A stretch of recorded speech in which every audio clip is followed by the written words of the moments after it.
महाविकास आघाडीची सरकार आहे, कसं बघता?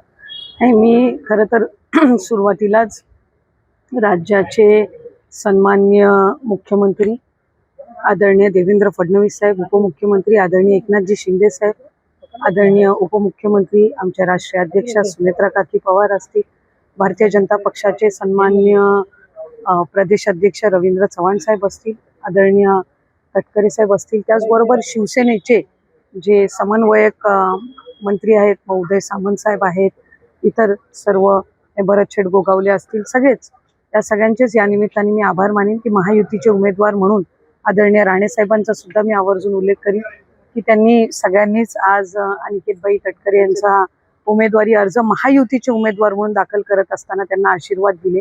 मला खात्री आहे की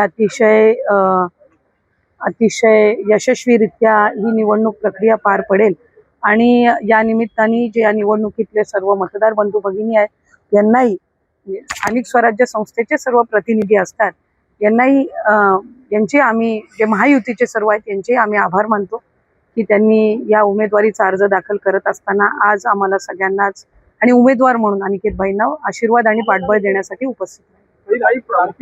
काही अर्ज जे आहेत ते बाद झालेले पाहायला मिळतात.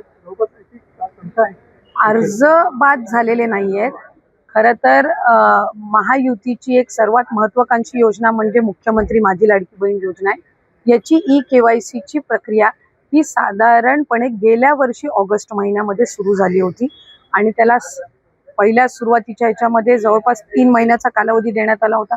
मग वाढवून आणखीन 2 महिने दिला, आणखीन 2 महिने त्याच्यामध्ये वाढ झाली आणि असा 8-10 महिन्यांचा कालावधी हा KYCसाठी दिला होता. आणि ही KYC प्रक्रिया ही फक्त ह्या लाडकी बहीण योजनेमध्ये नाही आहे, तर ज्या राज्याच्या डायरेक्ट बँक ट्रान्सफरच्या योजना आहेत म्हणजे DBTच्या योजना आहेत ह्या सगळ्यांमध्ये KYC प्रक्रिया केली जात असते.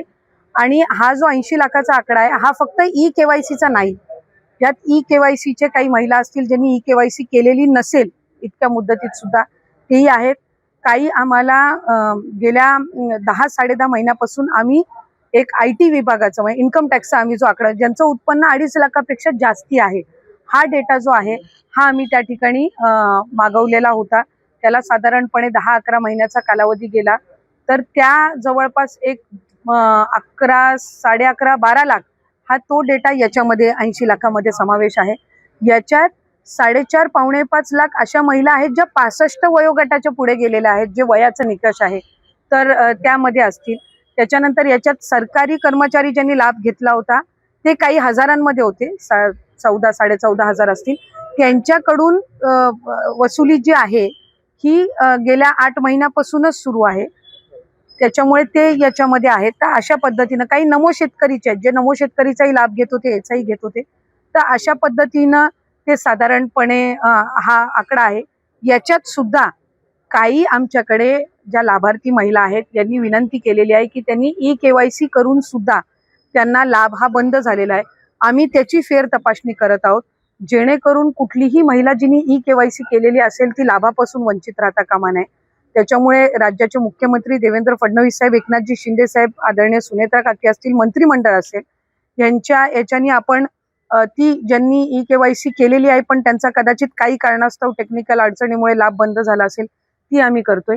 काही अशा आहेत ज्यांनी संजय गांधी निराधार योजना आणि लाडकी बहीण योजना ह्या दोन्हीमधून जे लाभ घेत होते ते छाननीमध्ये कट झालेले आहेत, पण त्यांना दोन्हीपैकी एका योजनेचा कंपल्सरी लाभ हा आपण देणारच आहोत. त्याच्यामुळे जे अशा बाय डिफॉल्ट दोन्हीकडे लाभ घेत होते आणि दोन्हीकडनं त्यांची नावं कट झालेली आहेत त्यांना दोन्हीपैकी एका योजनेमध्येच तरी 100% त्याचा शासकीय ह्या योजनांचा लाभ हा मिळणार आहे. काही RTOच्या संदर्भामध्ये तक्रारी केलेल्या आहेत. यातल्या 80 लाखामधल्या जवळपास 3-3.25 लाख हे RTOचे आहेत ज्यांचे वाहनं आहेत पण ते लाभ घेत होते. हा एक 6-8 महिन्यापासून डेटा मिळालेला आहे, असा कन्सॉलिडेट करून आहे. पण त्यातल्याही काही लाभार्थ्यांनी म्हटलंय की आमच्या नावाने म्हणजे निवेदनं आलेली आहेत की आमच्या नावाने कुठलंही वाहन नाहीये, तर त्याची फेर तपासणी होईल. तर त्या पद्धतीनं आहे.